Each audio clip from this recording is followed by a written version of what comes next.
नमस्कार दर्शक बंधु आपण को आम चैनल को स्वागत। पवित्र महालय उपलक्षे आपण मानक शुभेच्छा और शुभकामना। आजिर एही भिडियोटी मेष राशि लोकों पाई बहुत गुरुत्वपूर्ण रही। आपणकर जदि मेष राशि होइथाए तेबे एही भिडियोटी को थरे मात्र शेष पर्यंत देखंतु। मेष राशि व्यक्ति विशेषଙ୍କ जीवन एही महालय ठारू बदलिबाकु जाउछि, कारण ग्रह नक्षत्र मानक चलन रे बहुत बड़ परिवर्तन हेबाकु जाउछि, जहा फल रे आपणक जीवन रे चलीथिबा समस्त दुख कष्टर अंत हेबाकु जाउछि एवं पुणी थरे खुशी फेरिबाकु जाउछि। बुध, शुक्र एवं सूर्यंकर राशि परिवर्तन हेबाकु जाउछि, जहा द्वारा आपणकर जीवन रे किछि बड़ बड़ घटना घटिबाकु जाउछि, किछि बड़ परिवर्तन हेबाकु जाउछि। आपणक जीवन रे चालुथिबा समस्त दुख कष्टर अंत हेबाकु जाउछि। तेबे आसंतु जानिबा एही महालय ठारू आपणक जीवन रे कौन सबु बड़ परिवर्तन हेबाकु जाउछि।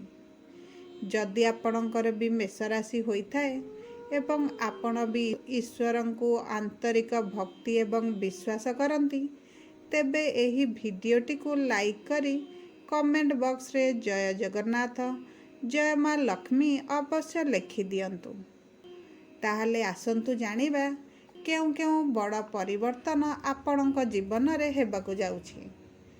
देखंतु, पूर्वरु आपणकर स्वास्थ्य बहुत खराब रहुथिला, आर्थिक समस्या देखा जाउथिला, आपण ऋण नेउथिले किंतु ऋण सुझी पारु नथिले, ऋणर भार आपणक उपरे बढ़ी चलीथिला, परिवार रे खुशीर वातावरण नथिला, शिक्षा क्षेत्र रे समस्या देखा जाउथिला, आपणकर अजथा खर्च होई जाउथिला, समाज रे आपणकर मान सम्मान नथिला, आपणकु चाकरी प्राप्ति होई पारि नथिला, संतान संतति पाई आपण चिंतित थिले, व्यापार रे आपणकर लॉस हेउथिला, प्रेम जीवन रे समस्या देखा जाउथिला, दाम्पत्य जीवन रे कलह लागी रहुथिला, मानसिक दुश्चिंता रे आपण रहुथिले, शरीर रे पीड़ा जंत्रणा भली अनेक प्रकार समस्या लागी रहिथिला।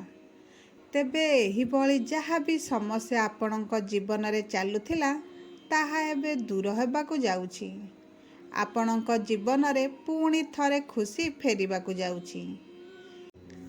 ताहले आसंतु जानिबा एही महालय रे हेउथिबा ग्रहर स्थान परिवर्तन आपणक जीवन रे किभली प्रभाव पकाउछि। आपणकर शिक्षा, कैरियर, व्यापार वाणिज्य उपरे एही ग्रह परिवर्तन किपरि फलाफल देउछि। जदि आमे आपणकर कैरियर विषय रे आलोचना करिबा ताहले आपणकर दशम घरर प्रभु शनि आपणक एकादश घर को जाउछंती, जहा फल रे आपणक परिश्रम अनुसार आपणकु लाभ अधिका मिलिबो। आपणकर उपरिस्थ अधिकारी माने आपणक सहित मधुर संपर्क स्थापन करिवे। आपणकर कार्य क्षेत्र रे दरमा वृद्धि हेबा भली खुशी खबर आपणकु मिलिबो। आपणक आर्थिक अवस्था रे उन्नति घटिबो। आपण जदि किछि नूतन योजना, नूतन व्यवसाय आरंभ करबाकु चाहुथिले एवं आपणकर बाधा विघ्नर सम्मुखीन हेबाकु पडुथिला, ताहाले एबे ताहा दूर होई जिवो। आपणकु निजर कार्य क्षेत्र रे आसुथिबा बाधा विघ्न को दूर करी आपणकु आगकु बढ़िबाकु सुजोग मिलिबो। आपणकर दैनंदिन इनकम रे मध्य वृद्धि घटिबो। आपणकर रोजगारर नूतन स्रोत आपणकु मिलिजिवो। आपणकु अचानक अर्थ प्राप्ति हेबार मध्य संभावना रहिछि। आपणक जीवन रे थिबा आर्थिक अनाटन एबे दूर हेबाकु जाउछि। आपणकर कठिन परिश्रम एवं दक्षता द्वारा आपणक काम रे थिबा असुविधा दूर हेबाकु जाउछि। आपणकर सहकर्मी एवं विरोधी माने आपणक ठारू परास्त हेबाकु जाउछंती। आपणकर कार्यर दक्षता एवं शक्ति द्वारा आपण कर्मक्षेत्र रे प्रशंसित हेबे। ଯାହାଦ୍ୱାରା ଆପଣଙ୍କର ପ୍ରମୋସନ୍ ହେବାର ସମ୍ଭାବନା ମଧ୍ୟ ହେଉଛି। ଆପଣଙ୍କର ନିୟୋଜିତ ଯେକୌଣସି କାର୍ଯ୍ୟଗୁଡ଼ିକ ପରିସ୍ଥିତି ସହିତ ଆଗକୁ ବଢ଼ି ଚାଲିବ। ଆପଣ ବୁଦ୍ଧିମାନ ଭାବରେ କାର୍ଯ୍ୟ କରିବାର ଆବଶ୍ୟକତା ରହିଛି। ଶିଳ୍ପ ବିସ୍ତାର କରିବାର ଯୋଜନା ମଧ୍ୟ ସଫଳ ହେବ। ଆପଣ ଯଦି ଚାକିରି କରିଛନ୍ତି, ପଦୋନ୍ନତି ସହିତ ଆପଣଙ୍କୁ ଏକ ଗୁରୁତ୍ୱପୂର୍ଣ୍ଣ ପଦବୀ ମଧ୍ୟ ମିଳିଯିବ। ଯଦି ଆପଣ ଜମି କିମ୍ବା କୋଠା ବାଡ଼ି କିଣିବାକୁ ଚାହୁଁଥିଲେ, ଏହି ସମୟରେ ଆପଣଙ୍କର ଭାଗ୍ୟ ଆପଣଙ୍କ ସାଥ ଦେବ। ଆପଣଙ୍କ ଠାରୁ ଦୁର୍ଭାଗ୍ୟ ଦୂରେଇ ଚାଲିଯିବ। ଆପଣଙ୍କୁ ରାଜନୀତିରେ କୌଣସି ଏକ ଉଚ୍ଚ ପଦ ଏବଂ ପ୍ରତିଷ୍ଠା ମଧ୍ୟ ମିଳିଯିବ। ଆପଣଙ୍କର ଆୟର ଉତ୍ସ ପ୍ରତି ଧ୍ୟାନ ଦେବାର ଆବଶ୍ୟକତା ରହିଛି। ଆପଣଙ୍କର ଜମା ହୋଇଥିବା ପୁଞ୍ଜିରେ ମଧ୍ୟ ବୃଦ୍ଧି ଘଟିବ। ଆପଣଙ୍କ କାର୍ଯ୍ୟରେ ସହକର୍ମୀଙ୍କ ଠାରୁ ଆପଣଙ୍କୁ କିଛି ଉପହାର ମଧ୍ୟ ମିଳିବ। ଆପଣଙ୍କର କାର୍ଯ୍ୟକ୍ଷେତ୍ରରେ ଜଣେ ବରିଷ୍ଠ ବ୍ୟକ୍ତିଙ୍କ ଠାରୁ ଆପଣଙ୍କୁ ମାର୍ଗଦର୍ଶନ ମିଳିବ, ଯାହାଫଳରେ ଆପଣଙ୍କ ଜୀବନରେ ଥିବା ବାଧା ବିଘ୍ନ, ଅର୍ଥ ସହିତ ଜଡ଼ିତ ସମସ୍ୟା ସବୁ ଧୀରେ ଧୀରେ ଦୂର ହେବାକୁ ଆରମ୍ଭ କରିବ। ବ୍ୟବସାୟ କରୁଥିବା ଲୋକମାନେ ମହାଳୟା ପରଠାରୁ ବହୁତ ଲାଭ ଦେଖିବେ। ବ୍ୟାପାରରେ ଉନ୍ନତି ହେବାର ଦେଖାଯିବ। ସପ୍ତମ ଘରର ପ୍ରଭୁ ଶୁକ୍ର ମହାରାଜ ନିଜେ ସପ୍ତମ ଘରେ ରହି ଆପଣଙ୍କର ସମସ୍ତ ଆଶାକୁ ପୂରଣ କରିବାରେ ସାହାଯ୍ୟ କରିବେ। ଆପଣଙ୍କର ଲାଭକୁ ଦ୍ୱିଗୁଣିତ କରିବେ। ଆପଣ ଯାହା ଚେଷ୍ଟା କରିବେ, ସେଥିରେ ଆପଣ ସଫଳତା ହାସଲ କରିବେ। ଯଦି ଆମେ ଆପଣଙ୍କ ପ୍ରେମ ଏବଂ ବିବାହ ବିଷୟରେ ଆଲୋଚନା କରିବା, ତାହେଲେ ଏହି ମହାଳୟା ପରଠାରୁ ଆପଣଙ୍କ ସମ୍ପର୍କରେ ମଧୁରତା ବଢ଼ି ଚାଲିବ। ଆପଣଙ୍କର ପଞ୍ଚମ ଘରର ପ୍ରଭୁ ସୂର୍ଯ୍ୟ ମହାରାଜ ମାସ ଆରମ୍ଭରେ ଆପଣଙ୍କର ଷଷ୍ଠ ଘରେ ରହିବେ ଏବଂ ସେଠାରେ ବୁଧ ଏବଂ କେତୁଙ୍କ ସହିତ ରହିବେ, ଯାହାଫଳରେ ଆପଣଙ୍କର ସାଥୀଙ୍କ ପ୍ରତି ଆପଣଙ୍କର ଭଲ ପାଇବା ବୃଦ୍ଧି ହେବ। ଆପଣଙ୍କ ସମ୍ପର୍କରେ ନିବିଡ଼ତା ବଢ଼ିବ। ଉଭୟଙ୍କ ସହିତ ଅଧିକ ସମୟ ଅତିବାହିତ କରିବେ।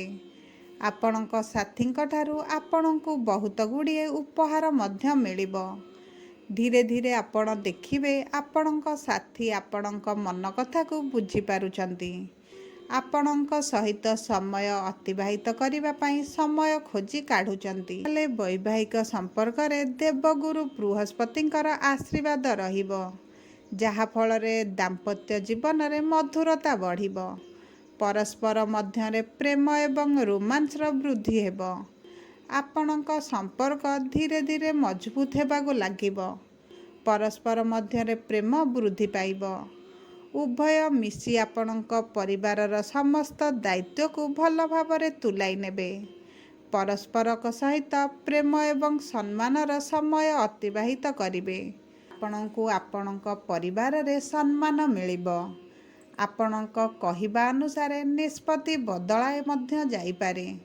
ଘରେ ଆପଣଙ୍କର ଖୁସିର ପରିବେଶ ରହିବ। ଆପଣଙ୍କ ଘରକୁ ନୂତନ ସଦସ୍ୟଙ୍କର ଆଗମନ ମଧ୍ୟ ହୋଇପାରେ। ଆପଣଙ୍କ ଘରେ ମାଙ୍ଗଳିକ କାର୍ଯ୍ୟକ୍ରମ ମଧ୍ୟ ହେବ, ଯାହାଫଳରେ ଆପଣଙ୍କ ମନ ବହୁତ ଖୁସି ରହିବ। ଆପଣଙ୍କ ପାରିବାରିକ ଜୀବନରେ ସୁଖ ଫେରିଆସିବ।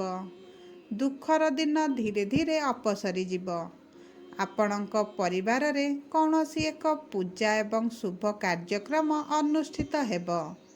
ଆପଣଙ୍କ ଘରକୁ ଆପଣଙ୍କ ସମ୍ପର୍କୀୟମାନଙ୍କର ଆଗମନ ହେବ। ପରିବାରରେ ଖୁସି ବଢ଼ିଯିବ, ଯାହାଫଳରେ ଆପଣଙ୍କର ଯେକୌଣସି ସ୍ୱାସ୍ଥ୍ୟ ସମସ୍ୟା କିମ୍ବା ଜୀବନରେ ଚାପ ଚାଲିଥିଲା, ତାହା ଧୀରେ ଧୀରେ ଦୂର ହୋଇଯିବ। ଆପଣଙ୍କ ମାଙ୍କ ସହିତ ଆପଣଙ୍କର ସମ୍ପର୍କ ମଧୁର ହେବାକୁ ଆରମ୍ଭ କରିବ। ଯଦି ଆପଣଙ୍କୁ ଆମ ଭିଡ଼ିଓଟି ପସନ୍ଦ ଆସିଛି, ଭିଡ଼ିଓଟିକୁ ଲାଇକ୍ କରନ୍ତୁ। ଆମ ଚ୍ୟାନେଲକୁ ସବସ୍କ୍ରାଇବ୍ କରନ୍ତୁ।